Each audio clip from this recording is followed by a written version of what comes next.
Current update में आपका स्वागत है। आज का हमारा विषय है गुजरात विधानसभा ने समान नागरिक संहिता विधेयक किया पारित। गुजरात विधानसभा ने समान नागरिक संहिता विधेयक को बहुमत से पारित कर दिया है, जिससे उत्तराखंड के बाद ऐसा करने वाला यह दूसरा राज्य बन गया है। चलिए इसके मुख्य बिंदुओं को जान लेते हैं। मुख्यमंत्री भूपेंद्र पटेल ने इस बात पर जोर दिया कि इसमें समानता और न्याय का सिद्धांत अंतर्निहित है, जो जाति और धर्म की परवाह किए बिना सभी पर लागू होता है।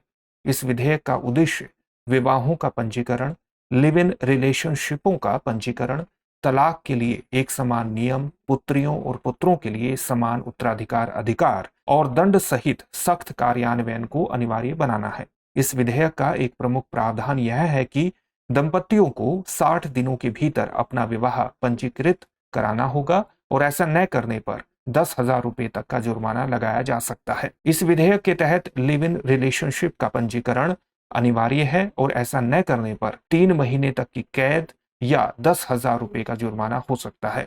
नाबालिगों से जुड़े मामलों में पॉक्सो के प्रावधान लागू होते हैं और यदि कोई विवाहित व्यक्ति लिव इन रिलेशनशिप में आता है तो उस पर सख्त दंड लागू होता है। चलिए अब जानते हैं समान नागरिक संहिता के बारे में। समान नागरिक संहिता पूरे देश के लिए एक समान कानून के साथ ही सभी धार्मिक समुदायों के लिए विवाह, तलाक, विरासत, गोद लेने आदि कानूनों में भी एक रूपता प्रदान करने का प्रावधान करती है। संविधान के अनुच्छेद 44 में वर्णित है कि राज्य भारत के पूरे क्षेत्र में नागरिकों के लिए एक समान नागरिक संहिता सुनिश्चित करने का प्रयास करेगा।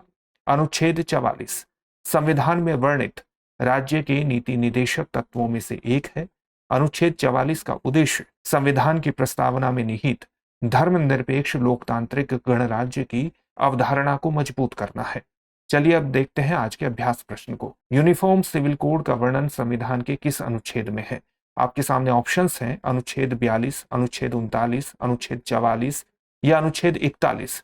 इस प्रश्न का उत्तर कमेंट बॉक्स में कमेंट करके जरूर दीजिए। धन्यवाद। अब एग्जाम की तैयारी को और बेहतर करने के लिए हमारे चैनल को लाइक, शेयर और सब्सक्राइब करना ना भूलें।